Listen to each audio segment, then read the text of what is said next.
सर्दी की एक रात की दर्द भरी दिल छू लेने वाली कहानी, मानवीय संवेदनाओं को झकझोरती एक दुख भरी कहानी।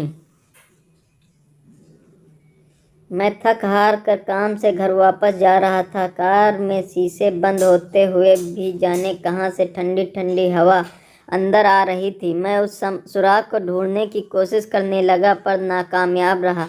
कड़ाके की ठंड में आधे घंटे की ड्राइव के बाद मैं घर पहुंचा। रात के 12 बज चुके थे। मैं घर के बाहर कार से आवाज़ देने लगा। बहुत देर हॉर्न भी बजाया, शायद सब सो चुके थे। 10 मिनट बाद खुद ही उतरकर गेट खोला। सर्द रात के सन्नाटे में मेरे जूतों की आवाज़ साफ सुनी जा सकती थी। कार अंदर कर जब दोबारा गेट बंद करने लगा तभी मैंने देखा एक 8-10 साल का बच्चा अपने कुत्ते के साथ मेरे घर के सामने फुटपाथ पर सो रहा था। वह एक अधफटी चादर ओढ़े हुए था। उसको देखकर मैंने उसकी ठंड महसूस करने की कोशिश की तो एकदम सकपका गया। मैंने मॉन्टी कार्लो की महंगी जैकेट पहनी हुई थी, फिर भी मैं ठंड को कोस रहा था। और बेचारा वो बच्चा, मैं उसके बारे में सोच ही रहा था कि इतने में वो कुत्ता बच्चे की चादर छोड़ मेरी कार के नीचे आकर सो गया। मेरी कार का इंजन गर्म था। शायद उसकी गर्माहट कुत्ते को सुकून दे रही थी। फिर मैंने कुत्ते को भगाने के बजाय उसे वहीं सोने दिया और बिना आहट किए पीछे का ताला खोल घर में घुस गया। सब के सब सो रहे थे। मैं चुपचाप अपने कमरे में चला गया। जैसे ही मैंने सोने के लिए रजाई उठाई उस लड़के का ख्याल मन में आया। सोचा मैं कितना स्वार्थी हूँ। मेरे पास विकल्प के तौर पर कंबल, चादर, रजाई सब थे, पर उस बच्चे के पास एक अधफटी चादर भर थी।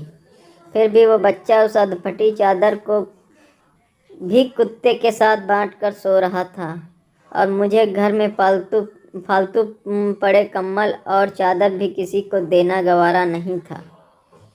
यही सोचते सोचते न जाने कब मेरी आँख लग गई। अगले दिन सुबह उठा तो देखा घर के बाहर भीड़ लगी हुई। बाहर निकला तो किसी को बोलते सुना, अरे वो चाय बेचने वाला सोनू कल रात ठंड से मर गया। मेरी पलकें कांपी और एक आंसू की बूंद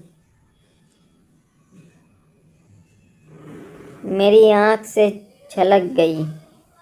उस बच्चे की मौत से किसी को कोई फर्क नहीं पड़ा। बस वो कुत्ता अपने नन्हे दोस्त के बगल में गुमसुम बैठा था, मानो उसे उठाने की कोशिश कर रहा हो।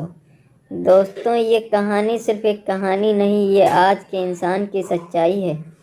मानव से अगर मानवता चली जाए तो वो मानव नहीं रहता, दानव बन जाता है। और शायद हम में से ज़्यादातर लोग दानव बन चुके हैं। हम अपने लिए पैदा होते हैं, अपने लिए जीते हैं और अपने लिए ही मर जाते हैं। ये भी कोई जीना है। कैसी लगी आपको स्टोरी? अगर आपको स्टोरी अच्छी लगी तो चैनल को सब्सक्राइब कर लीजिए।